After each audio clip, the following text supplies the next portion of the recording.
Temanya nanti adalah pergerakan seluruh rakyat Indonesia. Kita harus bersatu. Jadi tidak ada yang mengeksklusifkan barisan ya. Baik, waktu dan tempat untuk closing statement kami persilakan. Iya, pertama saya tentu terima kasih kepada PPMI dan semuanya, kepada narasumber, moderator, panitia dan seluruh aktivis yang hadir dalam pendapat ini. Jadi kita belum ada kesimpulan tentang apakah amandemen akan dilakukan atau tidak dilakukan, karena itu mau mendengarkan pendapat masyarakat. Dan sebaiknya di antara kita tidak ada yang mengklaim misalnya bahwa ini masyarakat kampung ini menginginkan ini atau tidak menginginkan itu. Pokoknya kita dengar dulu pendapatnya. Mahasiswa juga seperti itu, belum bisa mengklaim bahwa mahasiswa maunya begini, tetapi silakan berembuk semua mahasiswa. Nanti BEM-nya misalnya menyampaikan bahwa badan eksekutif mahasiswa yang dari sini begini keinginannya, UI misalnya, Gajah Mada dan lain-lain sebagainya. Inilah perlunya dengar pendapat masyarakat ini kami lakukan untuk betul-betul mendengar serta juga mensosialisasikan apa-apa yang belum diketahui tentang hal-hal yang menjadi agenda pembahasan di MPR, misalnya terkait dengan pokok haluan negara. Di internal kami sendiri belum satu suara tentang itu, belum. Apalagi mau membicarakan tentang amandemen. Pokok-pokok haluan negara itu ada yang setuju, ada yang tidak setuju. Ada yang beranggapan harus GBHN seperti yang disampaikan tadi. Ada yang mengatakan apaan ini, tidak ada artinya apa-apa karena ini tidak implementatif, tidak jelas. Pertanggungjawabannya gimana kalau presiden melanggar? Kalau presiden misalnya melakukan sesuatu yang tidak berdasarkan haluan negara, apa? Paling-paling sanksinya kita sampaikan, ya APBN yang diajukan ditolak, sehingga dia tidak bisa menjalankan anggaran pendapatan belanja negara yang diusulkan, harus kembali kepada APBN tahun sebelumnya. Itu aja. Apalagi bentuknya, ya paling-paling kita mengumumkan bahwa presiden melakukan pelanggaran, karena itu jangan dipilih lagi nanti kalau dia mencalonkan diri. Tapi kalau sudah 2 periode ya memang sudah tidak lagi, karena memang sudah dikunci hanya 2 periode saja, tidak bisa lebih. Ya, dipilih 5 tahun lagi untuk kedua kalinya dan terakhir di situ dalam konstitusi. Jadi baru berubah dengar pendapat. Memang kami ini berkeliling, banyak kampus yang memang mengkritisi, dan kami akan terbitkan bukunya itu dalam bentuk kompilasi pendapat para guru besar, dan itu kita kumpulkan terakhir di Unair, jadi Universitas Airlangga yang mengundang perguruan tinggi lain berkumpul di sana. Rata-rata sih perguruan tinggi negeri, kalau ada swastanya kayaknya hanya ada Muhammadiyah dari Jogja dan dari Malang, sama dari Uninus barangkali, Universitas Bandung. Coba nanti saya cek kembali, karena yang kita sudah kompilasikan itu ada 175 halaman tulisan itu, yang rata-rata menyampaikan bahwa demokrasi ambang batas pencalonan presiden itu adalah kejahatan demokrasi. Karena tidak ada suatu negara pun di dunia ini yang melakukan seperti itu. Dan kalau tidak ada satu negara yang melakukan, dan itu adalah hal yang sangat baik, itu kita bangga. Tapi ini mengebiri hak demokrasi. Itu saya katakan tadi, terhadap konstitusi aja sudah salah. Belum kita melihat terhadap peluang untuk munculnya figur-figur terbaik yang lebih luas. Dan kita ingin punya presiden yang kita bangga melihatnya di forum-forum internasional. Kita ingin bagaimana bangganya negara-negara lain dengan presidennya. Kita ingin presiden yang membuat janji-janji politik yang tidak didasari kebohongan. Ada orang yang menginventarisir kebohongannya yang begitu panjang, ya terus minta diperpanjang lagi. Nah, ini kan luar biasa. Saya kira saya sependapat dengan orang yang mengatakan bahwa ada persoalan yang harus kita selesaikan, yang lain juga. Ya betul, tapi ada hal yang mendasar. Kalau masalah leadership saja sudah nggak beres itulah masalah yang paling utama. Apalagi dalam Islam, yang namanya pemimpin itu pertanggungjawabannya bukan hanya di dunia, tapi sampai ke akhirat. Iya. Karena itu kita diminta, ampusakum wa ahlikum nar. Kita harus menjaga diri kita, pribadi kita dari siksa neraka. Terhadap siapa? Terhadap diri kita selaku pemimpin terhadap diri kita, pemimpin terhadap keluarga kita, pemimpin terhadap lingkungan kita, dan pemimpin dalam wilayah masyarakat yang lebih luas. Karena kalau ini yang tidak bisa mengantarkan kita kepada keselamatan, tidak bisa mengantarkan kita untuk mencapai kehidupan yang lebih baik, tidak bisa mencerdaskan masyarakat secara umum, tidak bisa meningkatkan kesejahteraan masyarakat, tidak bisa melindungi warganya, tidak bisa ikut menjaga perdamaian dunia, ya itu adalah amanah konstitusi. Itu terdapat di dalam pembukaan Undang-Undang Dasar. Nah, ini yang sangat elementer yang harus dijalankan. Kalau ini tidak terjadi, yuk bayangkan ada orang di masa pandemi kekayaannya tambah besar. Dan termasuk presiden, naik kekayaannya lebih 10 miliar. Menteri Kelautan naik kekayaannya lebih 400 miliar. Ya. Menteri Pertahanan naik kekayaannya ya. Ini kan malu kepada rakyat. Dan ada Menteri Sosial yang seharusnya membantu masyarakat dengan program-program bantuan sosial, malah dia korupsi. Bansos itu. Apa ini bukan masalah yang kita harus tetap biarkan. Orang yang kemudian menginvestigasi itu dari KPK diberhentikan 57 orang karena Baswedan mengatakan, Novel Baswedan yang dikorupsi itu bukan ratusan miliar, bukan cuma 1-2 triliun, tapi 100 triliun. Dari anggaran 300 triliun ini udah diketahui 100 triliun itu sudah lenyap. Ya. Bayangkan harga misalnya paper bag itu cuma berapa? Beli di Tanah Abang 2.500, tapi dipesan lewat negara yang memesan dalam jumlah jutaan, harganya 15.000. Nah, coba bayangkan. Coba komputer, antukkan misalnya dari kampus ini, coba kritisi itu kebijakan 17 triliun pembelian komputer. Yang komputer jadul isinya itu harganya lebih mahal daripada yang baru. Terus memperbaiki ruangannya menteri lebih 5 miliar. Ini kan suatu pertontonan kepada mahasiswa ini kalau didiamkan menjadi aneh kalau menurut saya. Saya dulu demonstran, saya pernah diskors karena saya demonstran. Tapi alhamdulillah ada hikmahnya, karena waktu saya diskors saya pergi dan ke Jakarta dan Makassar. Bertemulah saya dengan mantan Perdana Menteri RI Muhammad Natsir. Saya gunakan masa skors itu dengan beliau sampai saya lupa skors sudah dicabut, saya belum pulang. Karena saya lagi ditugasin ke Malaysia, ikuti Triple ID International Islamic Talk. Saya ikut dalam pertemuan-pertemuan dan saya berkenalan dengan seperti Pak Anwar Ibrahim, Timbalan Perdana Menteri Malaysia. Saya berkenalan dengan Ahmad Otonji.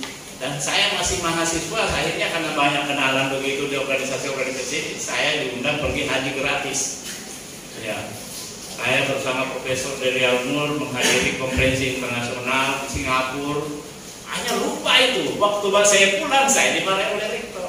Diperlihatkan perpanjangan skors. Kenapa? Karena Anda sudah selesai skorsinya tidak pulang, jadi kita perpanjang lagi. Ya, ya. Cukup syukur-syukur saya kemudian dibiayai ke Jakarta mengikuti advance training sama Pusdiklat di HMI. Kemudian saya masuk Ikatan Cendekiawan Muslim Indonesia. Kemudian saya ditunjuk sebagai ketua panitia musyawarah kerja musyawarah kerja nasional. Dan saya juga pernah ditunjuk sebagai sekretaris panitia International Islamic tentang the Medical Quran of Technology. Itu sama Profesor Jimli Asidiki ketuanya. Kemudian ketika suatu acara saya memberikan sambutan sebagai ketua panitia, ternyata pesertanya salah satunya rektor saya.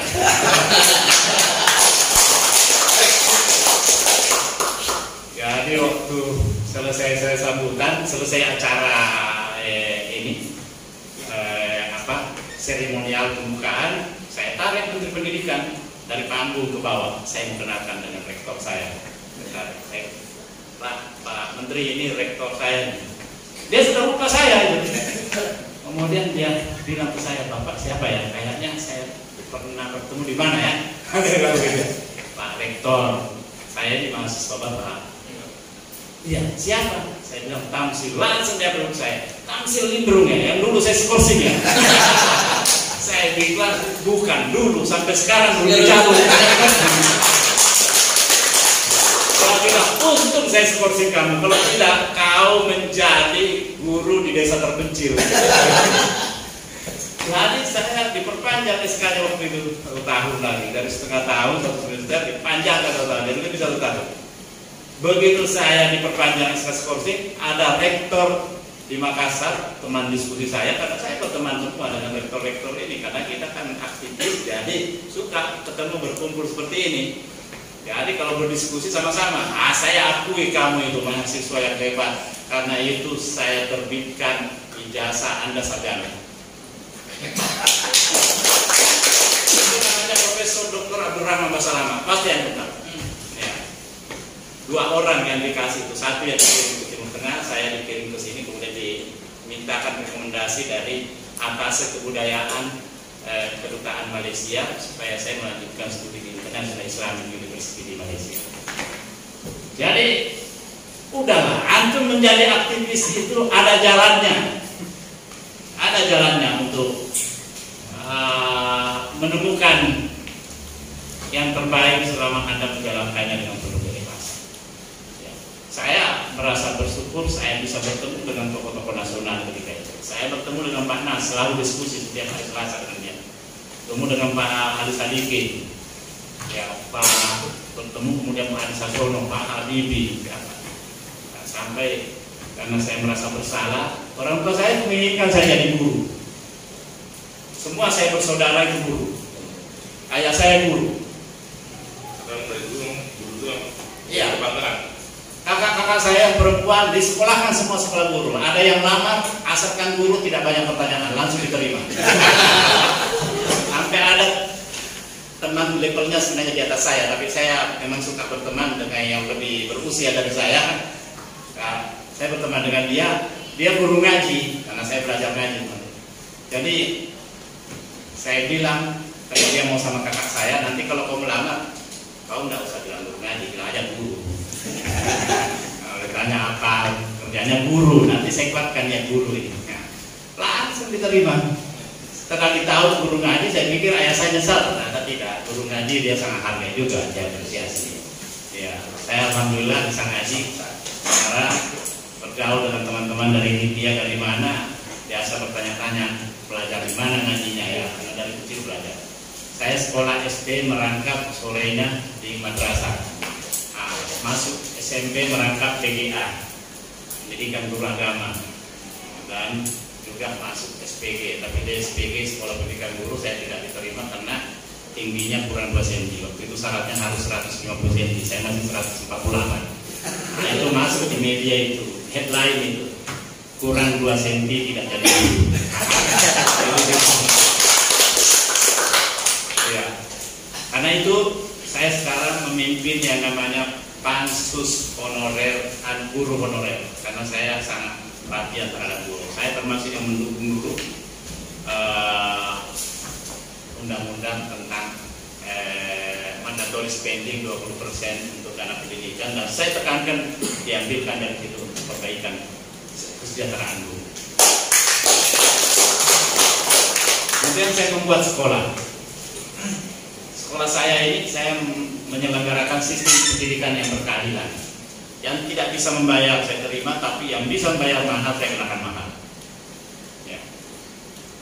Uang mukanya 150 juta masuk, tapi ada banyak sampai 20% yang tidak membayar. Ya. Saya berikan beasiswa. Nah, saya silang.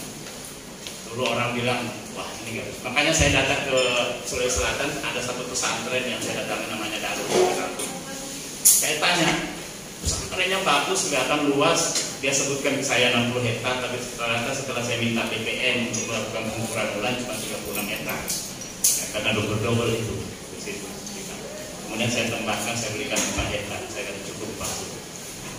Nah, saya tanya, karena saya lihat guru-gurunya alumni Lipia, alumni IAIN, doktor apa segala macam bagus. Saya tanya, ada anaknya gubernur sekolah di sini? Anak bupati tidak ada. Menteri, ya apalagi dia bilang. Jangankan itu, anaknya saja kepala desa yang rumahnya di samping temboknya pesantren, tidak di sini sekolah. Kenapa bisa? Jadi ini siswanya dari mana? Kita pergi cari Timor Timor, kemudian Papua, digratisin.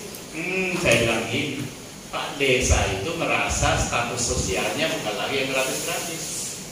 Nah, dia sudah mampu. Karena itu pendidikan itu harus berkeadilan. Jangan sampai yang mampu membayar kita jauhkan karena kita mengatakan sekolah kita sekolah gratis. Jadi tidak selalu gratis itu sehat, positif tidak selalu. Saya akan berubah, bikin uang muka 25 juta, SPP 2 juta per bulan. Wah, langsung pengurusnya berteriak, mana bisa Pak? Bagaimana bisa kita sekolah anak kita? Ya karena cara berpikir Anda seperti itu. Anda mengukur diri Anda untuk memperlakukan kepada orang lain. Sekarang begini, yang punya anak yang tidak mampu dia sekolahkan, kalau berbayar di sini temui saya bayar. Tapi yang di luar harus diberitahu ini berbayar. Tapi perbaiki juga kampusnya harus bersih. Jangan kayak citranya pesantren. Kalau pesantren itu jorok, kumuh. WC-nya tidak perlu kita tanya, dari jarak 50 meter sudah tercium. Itu nggak boleh. Akhirnya itu dibenahi, bagus. Masuk cucunya gubernur, cucunya panglima, cucunya anaknya sekali. Nah, nanti saya bisa kirimkan, ada videonya yang terbaru tadi sama saya ini. Luar biasa. Jadi pendidikan harus berkeadilan. Nggak bisa dipukul rata, bikin sekolah gratis.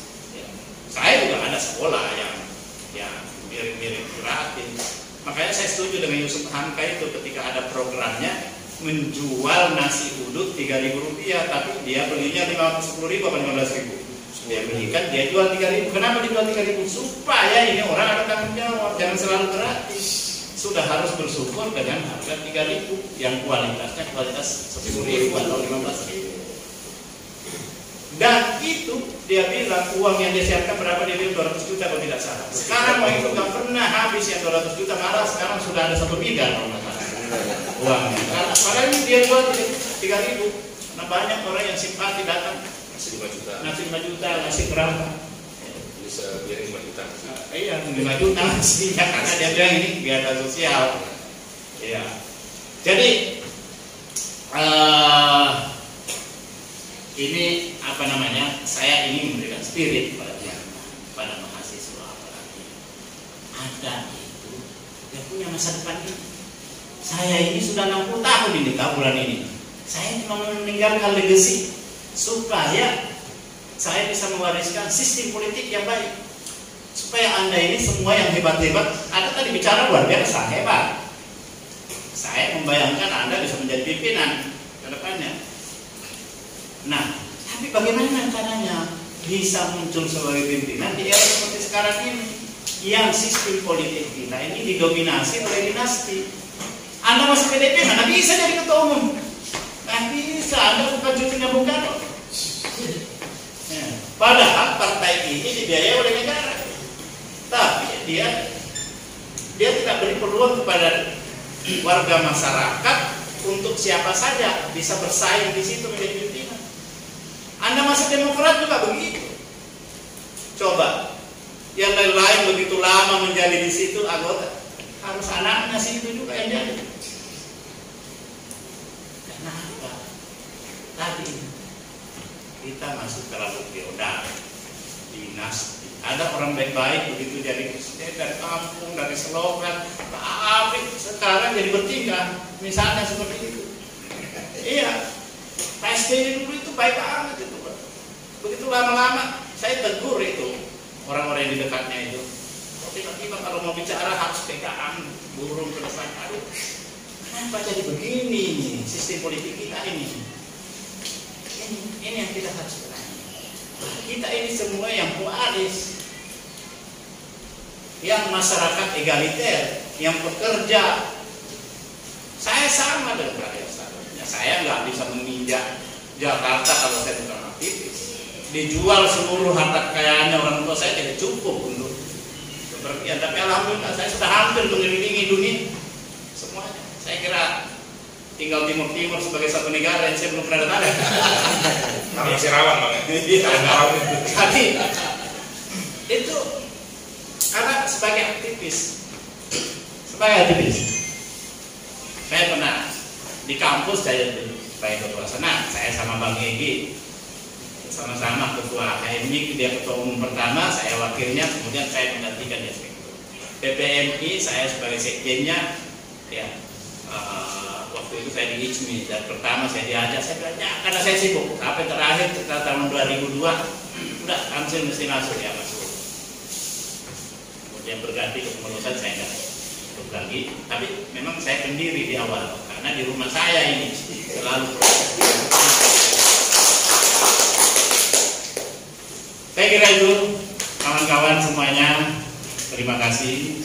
Ya, semakin maju PPMI apalagi di bawah kepemimpinan Pak Said Wahidin ini sebagai presiden, saya melihat sangat menjanjikan PPMI terus maju dan terus berjuang untuk meninggalkan sebuah legacy kehidupan perpolitikan, kehidupan perburuhan yang lebih baik.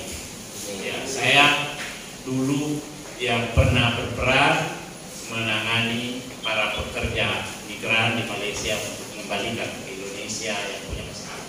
Ya, saya pernah mengancam memenjarakan satu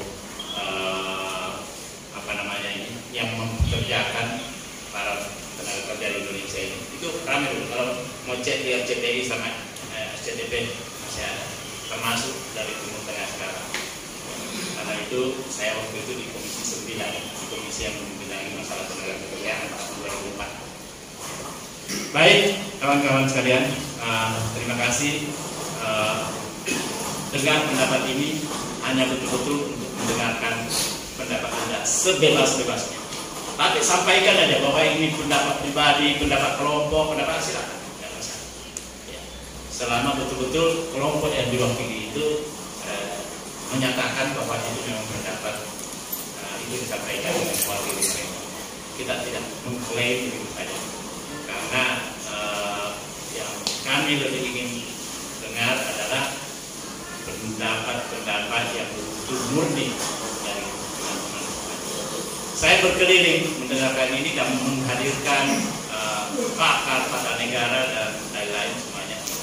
Nah, seperti saya sampaikan tadi, hari Sabtu yang akan datang kami akan mendengarkan orang-orang yang selama ini rajin menulis tentang perlunya kembali ke Undang-Undang Dasar Negara Republik Indonesia tahun 1945 yang asli Undang-Undang Dasar UUD 1945. Dulu nggak pakai NRI menanya itu. Demikian, terima kasih. Wabillahi taufiq wal hidayah. Assalamualaikum warahmatullahi wabarakatuh.